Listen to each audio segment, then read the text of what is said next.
થઈ રહ્યા છે એવું થાય છે, ખાસ કરીને રામને? મને એટલે નથી થયું કારણ કે મારી 5 ફિલ્મોના ફ્લેવર જુદા છે. એ મોન્ટોની બિટ્ટોથી શરૂ કરી અને કચ્છ એક્સપ્રેસ સુધીની આખી જે જર્ની હું કહી રહ્યો છું. તમે જે પૌરાણિક વાત કરો છો, પણ હમણાં આવેલી ફિલ્મો જેમ કે કસુંબો, રાજા ધીરાજમાં આપનું બહુ મોટું પ્રદાન છે લેખન ક્ષેત્રે, કે પછી વીજળી, આ પ્રકારના નાટકો, અને જે કદાચ હવે પછીના કેટલાક પ્રોજેક્ટ્સ ઉપર આપ કામ કરી રહ્યા છો, ક્યાંક ને ક્યાંક એક જ સરખું લખવાનું આવે છે કે એવું જ ઓફર થાય છે, અથવા યુ આર એન્જોયિંગ કે હા મને આ ફાવે છે ને હું લખું છું, તેમાં શું ખોટું છે? જો ફાવે નહીં અને મજા ના આવે તો તમે લખી જ ન શકો. પહેલા તો it is not a job કે જ્યાં તમારે કરવાની છે. પણ જો તમે એન્જોય નથી કરતા તો પહેલી ખબર ડિરેક્ટરને પડશે, બીજી ખબર એક્ટર્સને પડશે અને ત્રીજી ખબર ઓડિયન્સને પડશે. એટલે દુકાનમાં તાળા બહુ જલ્દી લાગવાના છે.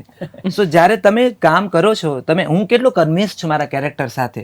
સો યસ, મને કસુંબો 2 મળે તો I am very happy to write Kasumbo. મારે લખવી છે એમ, કારણ કે ત્યાં મને એમ થાય છે કે હું અહીંયા નીચોવાઈ જઈશ અને મને નીચોવાની મજા આવશે. કચ્છ એક્સપ્રેસ હું આખું આમ નીતરી જઈશ પણ મને એ નીતરિયાનો આનંદ થશે એમ. સો આઈ તો વોન્ટ કે મને કચ્છ એક્સપ્રેસ પાર્ટ 2 મળે, કસુંબો પાર્ટ 2 મળે, અને મને મળે તે હોય એવી બીજી ફિલ્મ તો હું બિલકુલ કરીશ. એવું નહીં ડરું કે હું સ્ટીરિયોટાઇપ થઈ જઈશ, કારણ કે હું એક્ટર નથી. મારા કેસમાં ફાયદો એ છે કે હું સ્ક્રીન ઉપર નથી આવવાનો. સો એ મને ફાયદો પણ થાય છે. અને બીજું, ક્યાંક તમે એક એવી ઇમેજ બનાવી છે કે તમે મલ્ટિપલ સબ્જેક્ટ પર મલ્ટિપલ ફોર્મેટમાં કામ કરો છો, ત્યારે આ ડર તમને થોડોક ઓછો લાગે છે. આદિત્ય નિકિતાની કેટલીક ફિલ્મોથી અને પ્રક્રિયાઓથી હું વાકેફ છું, એટલે આ સવાલ કદાચ તમને નથી લાગુ પડતો, પણ મૌલિન અને કાજલને પાછું આ જ પ્રશ્ન લાગુ પડે કે એક પ્રકારનો જોનરમાં બંધ થઈ જવાની બીક લાગે છે કે આવું જ આવશે, અથવા તમારે લોકોને કન્વિન્સ કરાવવું પડે છે કે ના ના આના સિવાય હું બીજું કંઈક સારું લખી શકું છું? ના, એટલે હું મારી જ વાત કરું, ડર પણ નથી લાગતો ને એવું થયું નથી fortunately. I have lot of subjects, અને ક્યારેક સબ્જેક્ટને લઈને મળે તો પીપલ નેવર સે દેટ કે તમે આગંતુક કરી, તમે નાસુર કરી તો તમે અમુક જ જોનરમાં કામ કરી શકો. સો તમે કયા કન્વિક્શનથી તમારી વાત નેરેટ કરો છો, નેરેશન દરમિયાન તમે કેરેક્ટરને કેટલું સરસ રીતે બહાર લઈ આવી શકો છો, તમે આ વાત કેમ કહેવા માંગો છો એની એક સબલાઇન હોય જે મારા પ્રોસેસમાં છે કે હું આ વાત કેમ કહેવા માંગુ છું. સો રાઇટર્સ નોટ જે હોય એ હું કેટલી શિદ્દતથી કન્વે કરી શકું છું. સો અત્યારે જે ફિલ્મ લખીને જેનું શૂટિંગ હવે જલ્દી શરૂ થશે, 2025માં થશે, પણ થશે, તો it has nothing, it is too far from Nasoor and Aagantuk. એટલે ટાઈપકાસ્ટ થવાનું, પણ હા તમારું ગમતું જોનર, એટલે જેમ રામે કહ્યું એમ કે કદાચ કોઈક એક ડાર્ક વિષય હોય કે જેમાં you have a lot of psychological things involve, તો that will always attract me. એટલે if I have to do either of this તો પછી કદાચ મારું રુઝાન આ બાજુ હોઈ શકે, but I don't fear it. ઠીક છે મૌલિક. એટલે લોચા લાપસી હિટ ગઈ તો એના પછી ઘણા લોકોનો એવો પ્રસ્તાવ આવ્યો છે કે પાર્ટ 2 આનું બનાવીએ આપણે, પાર્ટ 2. તો હું ના પાડી રહ્યો છું, પણ એટલે હું એવું વિચારું છું કે લોચા લાપસીથી અપ હશે તો આપણે એની પર વર્ક કરીએ. અને જ્યારે બની લોચા લાપસી અને હવે રિલીઝ એની વચ્ચે થોડોક ટાઈમ જતો રહ્યો હતો, તો એમાં મેં ડેલિબરેટલી એવું વિચારીને જ બીજા જોનરને ટચ કરી લીધા છે કે હું પણ ટાઈપકાસ્ટ ના થઈ જાઉં. મને એવું લાગતું હતું કે બીજી સ્ટોરીઝમાં જઈએ ને, આ થ્રિલરમાં એક મગજ બી એવું થઈ ગયું છે સેટ કે નોર્મલ મીટિંગમાં પણ ગાડી લઈને જવું તો મને એમ લાગે છે કે ટિકિટ નહીં પડશે. એટલે નોર્મલ કન્વર્ઝેશનમાં પણ એવું થઈ જાય કે આ છુપાયું છે. જ્યારે તમને ખબર હોય કે જુઠ્ઠું કેવી રીતે બોલવાનું પણ ના બોલતા હોય તો સામેવાળાનું જુઠ્ઠું પકડી શકો છો. એટલે એ બધું તું વધારે વાતો જ ના કર, મને તો બીક લાગવા માંડી છે. રાઇટર્સ થી લોકો બીવે તો છે.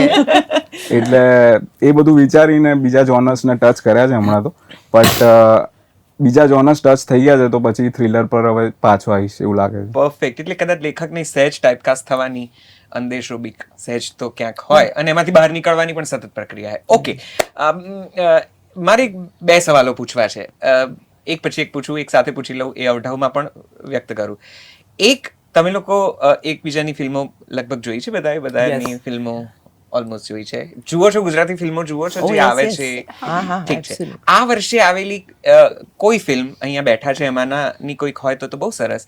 એ સિવાય કોઈ એવી ફિલ્મ કે જેનું કોઈ એક દ્રશ્ય લેખક તરીકે તમને સ્પર્શી ગયું હોય, અપાર્ટ ફ્રોમ યોર મૂવી, તમારી મૂવી સિવાયની કોઈ એક દ્રશ્ય કે જે તમને એમ થઈ ગયું કે વાહ ક્યાં બાત હે, આ લેખકે કેટલું સુંદર લખ્યું છે? હું લેખકના પર્સપેક્ટિવથી કહું છું, ઓકે, લખાણની દ્રષ્ટિએ. યસ. તો હું વાત કરું છું જાનવીની પિક્ચર વિશે, રાઇટિંગ વિશે, કે એમાં રુસ્તમનું જે કેરેક્ટર હિતન કુમારનું છે, પહેલી વાર બન મસ્કા સુચિતાબેન માટે એને બનાવ્યું છે, અને એ ટેસ્ટ કરે છે, અને એ સીનમાં બહુ જ ઇમોશનલ, અને અહીંયા છે ને રાઇટર કેટલો હાજર છે છતાં ગેરહાજર છે, જ્યાં બે એક્ટરની મોમેન્ટ ક્રિએટ થઈ છે અને પેલો એ પૂછે છે કે હિતેન કુમાર કેવું લાગ્યું તને એમ, અને કારણ કે દર વખતે પોતાની વાઈફ માટે બનાવતો હતો, અને આ ઉંમરના આ પડાવે પહોંચેલા બે કેરેક્ટર જ્યારે પેલી કહે છે કે બહુ સરસ અને પરફેક્ટનો જે ડાયલોગ છે કે આવું જ એ સંબંધ હોય આ ઉંમરે થવાનો તો પણ પરફેક્ટ મોમેન્ટ છે, નવી શરૂઆત કરવાની હોય તો પણ એક પરફેક્ટ વર્ડમાં જાહ્નવીએ જે રમત કરી છે, ક્રિએટ કરી છે. અને એની જ પિક્ચરમાં જ્યારે સુચિતાબેનની દીકરી એ સીડી ઉપર આ દીકરી બેઠા છે અને રિદ્ધિનું મોનોલોગ છે બહુ સુંદર રીતે કે માત્ર બાપ નથી મરતો, અને એ એટલું ઇમોશનલ છે. અને હું માનું છું કે આ બે સીન પોતાનામાં સ્વતંત્ર સિનેમા છે, તો આ બે સીન મારે મેન્શન કરવા જોઈએ કે મને એમ થયું કે વાહ, અને ત્યાં મને ઈર્ષા પણ થઈ કે આ મને ના સૂઝ્યું અને આ મને ના જ સૂઝે, આ છોકરીને જે સૂઝ્યું છે. વાહ. તો યા આ બે સીન તો જાહ્નવી પાસે જ જઈએ, આમ કટ ટુ કટ જે જેને યાદ કરે એને જોડી. વેનીલા આઈસ્ક્રીમમાં 2 સીન છે.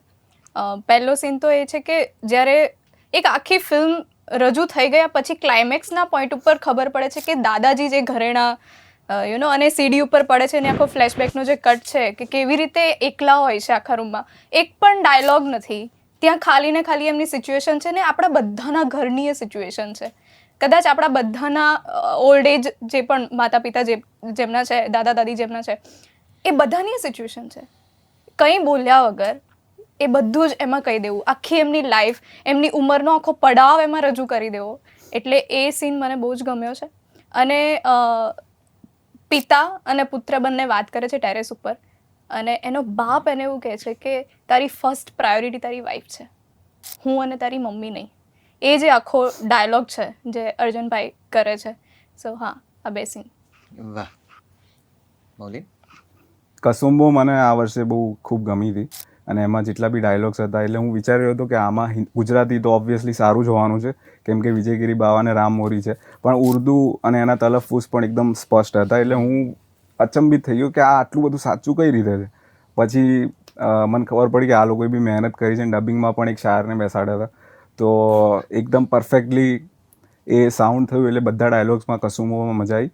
અને એક સીનની વાત કરું તો અજબ રાતની ગજબ વાતમાં એક સીન છે જેમાં આરોહી બહુ ગુસ્સામાં છે, એટલે એ કહે છે કે હું ડ્રાઈવ કરીશ, તો બાજુમાં ભવ્ય ગાંધી બેઠા છે અને આરોહી ગુસ્સામાં ડ્રાઈવ કરી રહી છે અને ભવ્ય ખાલી જોઈ રહ્યો છે, અને કેમેરો ક્લોઝ થાય છે અને કોઈ પણ ડાયલોગ નથી, પણ આ સીનમાં એકદમ બધું સમજાઈ જાય છે કે આના મનમાં શું ચાલે છે અને આના મનમાં શું ચાલે છે. તો આ બંને વસ્તુ.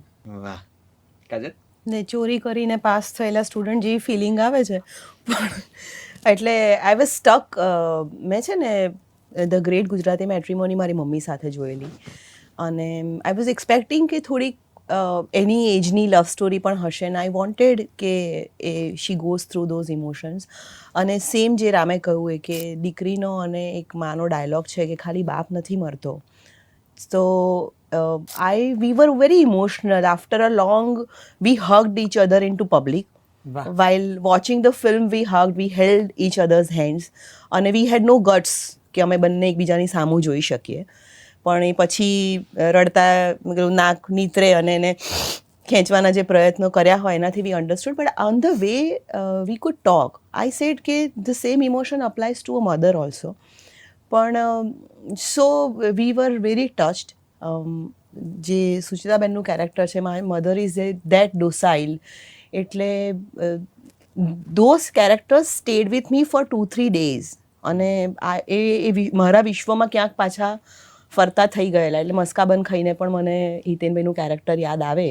Two that level I was involve. તો kudos to you, have done a wonderful job. Agree. Nikita? Okay, મને કસુંબોમાં એક નાની ક્ષણ છે જે બહુ ગમે છે, જે ખૂબ રિલેટેબલ છે. મને લાગે છે કે આપણી ફિલ્મોમાં જેટલી રિલેટેબિલિટી હોય છે ત્યારે વધારે અટેચ થઈ જતા હોઈએ.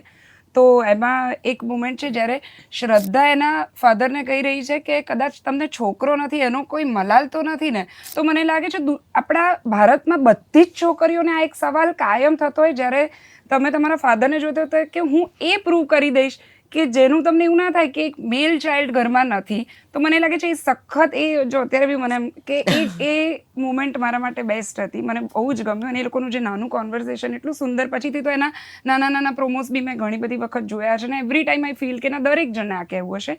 સો બહુ જ રિલેટેબલ અને બહુ જ સરસ વાત મૂકી છે, બહુ જ સુંદર. અને સેકન્ડ, વેનીલા અગેન રિલેટેબિલિટી વાળી વાત કે વેનીલા આઈસ્ક્રીમમાં જ્યારે વંદનાબેન એક જગ્યાએ ઊભા છે, થોડા દુઃખી છે, અને અર્ચનભાઈ એને સમજાવે છે કે છોડી દેવું, જવા દેવું